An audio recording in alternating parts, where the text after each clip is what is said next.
नमस्कार. एम-पी-एस-सीची परीक्षा ऑनलाईन हो अथवा नाही हो, हा निर्णय ऑनलाईनसाठी असो अथवा नसो, मात्र ॲज अ उमेदवार म्हणून आपल्याला आता तंत्रज्ञानाची मदत घ्यायची आहे आपल्या अभ्यासासाठी आणि आपण कशाप्रकारे यूज करू शकतो एक तंत्रज्ञान अभ्यासाला पूरक म्हणून ते या व्हिडिओच्या माध्यमातून आपण डिस्कस करणार आहोत.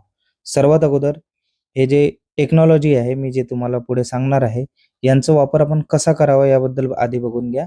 स्वतःचे काही जे कन्सेप्ट असतील, प्रत्येक कन्सेप्टसाठी आपण बुक्सवर जाऊ नाही शकत किंवा स्टँडर्ड सोर्सवर जाऊ नाही शकत किंवा काही फॅक्ट आपल्याला क्लिअर करायचे असेल, तर या ॲप्सच्या माध्यमातून किंवा या वेबसाईटच्या माध्यमातून तुम्हाला क्लिअर तुम्ही करू शकता. दुसरी गोष्ट तुम्ही स्वतः एम-सी-क्यू बनवू शकता. एखादा टॉपिक घ्यायचा आणि त्यांना प्रॉम्प्ट द्यायचा. प्रॉम्प्ट म्हणजे काय असते? मी सर्व तुम्हाला सांगणार आहे. प्रॉम्प्ट म्हणजे इंटरनेटची एखादी लँग्वेज. जसं आपण एकमेकाशी बोलतो तसंच इंटरनेटसोबत बोलण्यासाठी जी लँग्वेज वापरतात त्यांना प्रॉम्प्ट म्हणतात. त्यांना योग्य प्रकारे निर्देश दिले, की ते तुम्हाला तसे रिझल्ट प्रोड्यूस करून दाखवतात. स्वतः एम-सी-क्यूज बनवू शकतात. खासकर हे एम-सी-क्यूज अभ्यासाच्या दृष्टीने जर बघितलं तर जे सेक्शनल टेस्ट असतात, ते जनरली कोणी सॉल्व्ह करत नाही. एखाद्या घटकावर जर 9 ते 10 प्रश्न तुम्ही सॉल्व्ह केले, तर तो तुमच्या डोक्यात फिट होऊ शकतो. त्यामुळे सेक्शनल टेस्टसाठी या ॲपचा यूज होऊ शकतो. तिसरी गोष्ट तुम्ही नोट्स बनवण्यासाठी यूज करू शकता. पेन पेपर मेथडवर जर तुम्ही नोट्स बनवल्या तर काही अनावश्यक गोष्टी ॲड होऊ शकतात. मात्र इथं डायरेक्ट जर तुम्ही कीवर्ड्स एडिट करून एका फाईलमध्ये सेव्ह केले, त्या फाईलही बघू आपण कोणकोणत्या आहे किंवा हायलाइटेड पार्ट जर तुम्ही त्यामध्ये इन्क्लूड केलं तर रिव्हिजनच्या दृष्टीने हे अत्यंत महत्त्वाचं ठरेल. सर्वात इम्पॉर्टंट मॉक टेस्टच्या दृष्टिकोनातून कोणते ॲप आपल्याला महत्त्वपूर्ण ठरू शकतात ते आपण बघू आणि सर्वात महत्त्वाची गोष्ट ॲज अ फिल्टर म्हणून तुम्ही ह्या ॲपचा यूज करू शकता. फिल्टर म्हणून म्हणजे काय? एखादं जेव्हाही पुस्तक लिहिले जाते, आपल्याला कॉम्पिटिटिव्हमध्ये फॅक्ट आवश्यक आहे, एखादा कन्सेप्ट आवश्यक आहे. मात्र पुस्तक 400 पेजेसचं असेल, 300 पेजेसचं असेल, खूप साऱ्या अनावश्यक गोष्टी असते आणि बिल्डअप असते. मात्र तेच बिल्डअप न ठेवता टू द पॉइंट तुम्हाला या सोर्सच्या माध्यमातून ज्ञानाचा वापर करता येऊ शकतो. आता इथं प्रॅक्टिकली जर विचार केला तर परीक्षेच्या स्वरूपानुसार आपल्या अभ्यासाची मांडणी असावी या दृष्टीने हा व्हिडिओ आहे.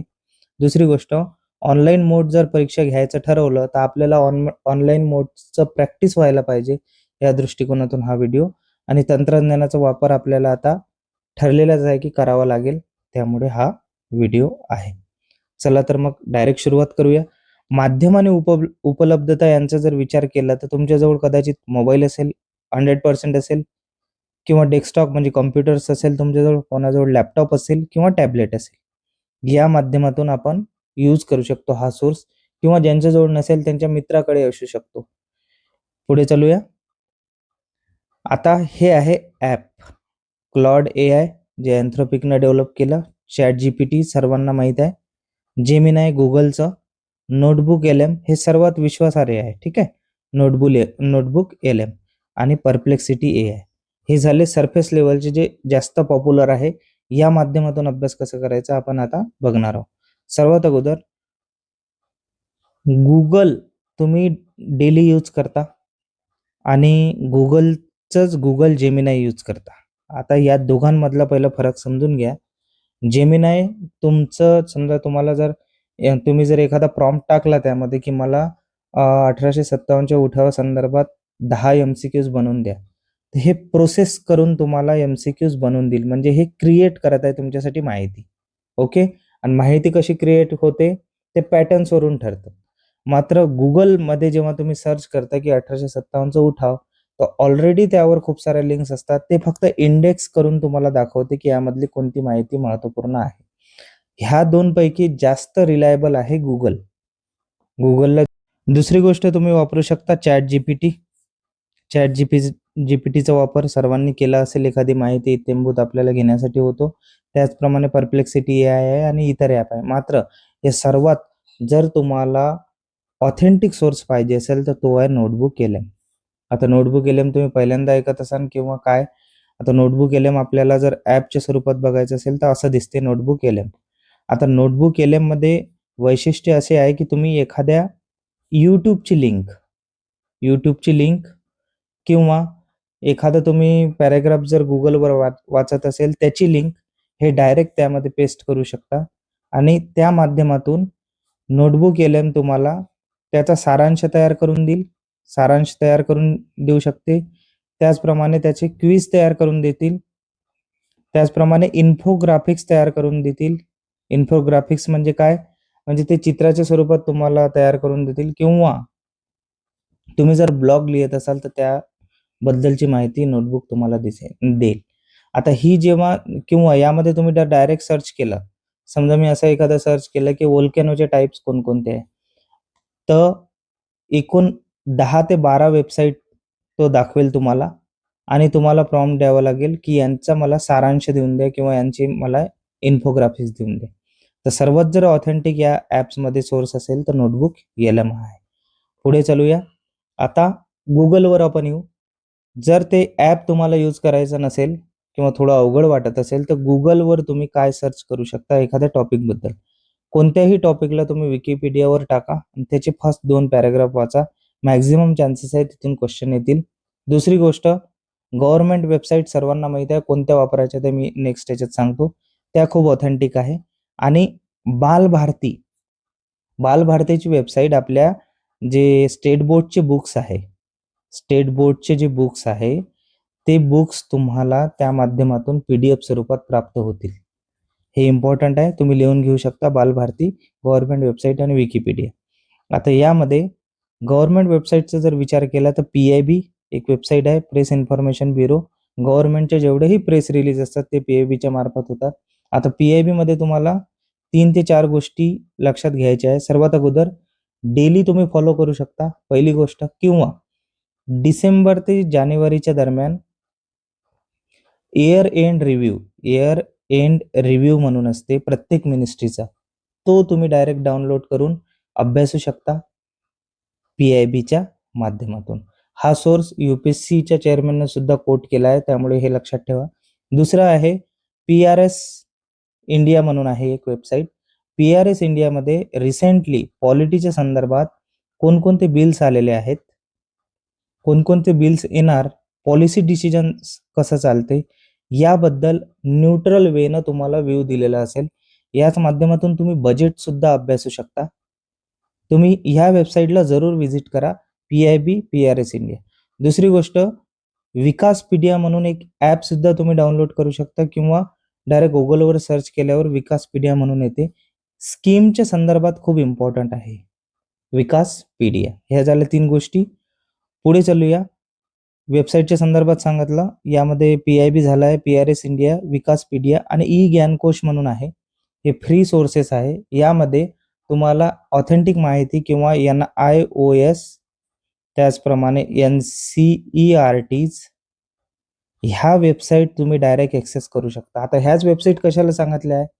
याच्यासाठी सांगितलं आहे की आपल्याला ऑथेंटिक सोर्स हवा आहे, आणि पुढे चालून जर यांचे जर क्वेश्चन्स कॅन्सल झाले किंवा तुम्हाला जर ऑब्जेक्शन घ्यायचं असेल तर या माध्यमातून तुम्ही थेट ऑब्जेक्शन ते घेऊ शकता. ह्या झाल्या वेबसाईट. आता तुम्हाला जर प्रॅक्टिस करायची आहे टेस्ट, तर माझ्या दृष्टिकोनातून मला तरी एवढं सध्या माहिती आहे. जर तुम्हाला नवीन काही माहिती असेल तर तुम्ही कमेंट बॉक्समध्ये ते लिहू शकता. टेक्स्ट बुक म्हणून एक ॲप आहे, हे पेड व्हर्जन असेल. ओके, याचं सबस्क्रिप्शन तुम्हाला घ्यावं लागेल. या माध्यमातून हजारो टेस्ट अशा आहे की ज्याचा तुम्ही मॉक टेस्ट लावू शकता. टेस्ट प्रॅक्टिससाठी आहे टेक्स्ट बुक. यांचं ॲप अशा प्रकारे तुम्हाला ॲप स्टोअरवर मिळेल. आता हे मी काही प्रमोट नाही करत आहे, फक्त आपल्या अभ्यासाच्या दृष्टिकोनातून काही निवडक ज्या गोष्टी आहेत त्या तुम्हाला सांगत आहे. आता नोट मेकिंग जर करायची असेल आपल्याला ऑनलाईनच्या माध्यमातून, सर्वात बेस्ट ऑप्शन आहे ईमेल. आपल्याजवळ असतोच, ईमेल ड्राईव्ह सुद्धा असतोच. मात्र गुगल ड्राईव्हवर जाऊन गुगल डॉक्स डाउनलोड करून घ्या. गुगल डॉक तुम्ही डाउनलोड केलं. आता गुगलवर जर तुम्ही गेलात आणि काही जर सर्च केलं ते एक पेज येईल, तो एडिटेबल फॉर्मॅटमध्ये असेल. तिथून कॉपी करायचं आणि गुगल डॉक्सला बुलेट पॉईंटच्या स्वरूपात ते मांडायचं. बुलेट पॉईंटच्या स्वरूपात मांडल्यावर त्याची तुम्ही PDF मध्ये कन्वर्ट करू शकता, आणि ती PDFs काढून रिव्हिजन नोट्स म्हणून ते यूज होऊ शकते. हे झालं गुगल डॉकच्या संदर्भात. दुसरं, नोटबुक म्हणून एक ॲप आहे नोट मेकिंगसाठी. मायक्रोसॉफ्टचा ॲप आहे, आणि हे वेल ऑर्गनाइज तुम्हाला नोटबुकच्या फोल्डर्स बनवून देते. प्रत्येक विषयाचे वेगवेगळे फोल्डर्स तुम्ही बनवू शकता. आता यासाठी आवश्यक काय आहे, तुम्हाला जीमेल अकाउंट आवश्यक आहे, जो प्रत्येकाजवळ असेल असं मी गृहीत धरतो. तर हे झाले 2 ॲप. जर तुम्हाला आणखी काही माहिती असेल तर तुम्ही कमेंट बॉक्समध्ये शेअर करू शकता. सर्वांना त्याची मदत होईल. आता सर्वात महत्त्वाची गोष्ट, हा व्हिडिओ काही मी लांबवत नाही. सर्वात अगोदर एआय चुका करू शकते. ओके. ज्या आपण एआय संदर्भात आपण बोललो होतो मागं. काही एआय चुका करू शकते. त्यामुळे आता हे एआय आहे. Claude AI, ChatGPT, Gemini, perplexity, notebook LM थोडे एक एक्सेप्शन्स ठेवू. मात्र ह्या गोष्टी चुका करू शकतात. त्यामुळे तुम्हाला डबल क्रॉस करणं आवश्यक ठरेल. प्रत्येक गोष्ट ही क्रॉस चेक करून घ्यायची. पहिला मुद्दा. अदरवाईज जनरल रीडिंगसाठी बेस्ट आहे हे. सध्या मार्केटमध्ये सुद्धा खूप वेळा आपण असं म्हणतो की ChatGPTनं सर्च करून नका देऊ किंवा Google जेमिनायनं सर्च करून नका देऊ. मात्र ते सध्या एआय असल्यामुळे डेव्हलप होत आहे. ओके. आपल्या डाटानुसार ते डेव्हलप होत आहे. हळूहळू त्यात ऑथेंटिसिटी येईल किंवा अल्टरनेट तुम्हाला सोर्स सांगितला आहे. दुसरी गोष्ट, हे जे सोर्सेस आहे, आताही जर तुम्हाला ऑथेंटिक सोर्स जर हवे असेल तर बेसिक स्टँडर्ड बुक्स आहेत त्यावरच रिलाय करा. हे जे तंत्रज्ञान तुम्हाला सांगितलं आहे हे अभ्यासाला पूरक म्हणून वापरावे. ओके. यावर पूर्णतः डिपेंड नका होऊन जाऊ की तुम्ही मला सांगितलं बा टेक्नॉलॉजी होणार आहे, ऑनलाईन परीक्षा होणार आहे, आम्हाला स्क्रीन टाइम आमचा वाढला पाहिजे, आमचा त्यावर स्टॅमिना वाढला पाहिजे, म्हणजे तुम्ही कंटिन्युअस त्यात जर वाहवत गेले तर ज्ञानाला अंत नाही. आणि दुसरी गोष्ट, नॉलेज इज कर्स असं म्हणतात. ज्ञान हा शाप आहे. तुम्ही जेवढं घेत राहाल तेवढं वाढत जाईल. त्यापेक्षा लिमिटेड सोर्समध्ये यांचा वापर करावा आणि पूर्णतः यावर डिपेंड राहू नये. अशा प्रकारे आपला हा व्हिडिओ होता. जर तुम्हाला आवडला असेल तर तुम्ही जरूर चॅनलला सबस्क्राईब करा. Thank you. लाईक करा आणि ज्यांना आवडलं असेल त्यांना हा व्हिडिओ शेअर करा. धन्यवाद.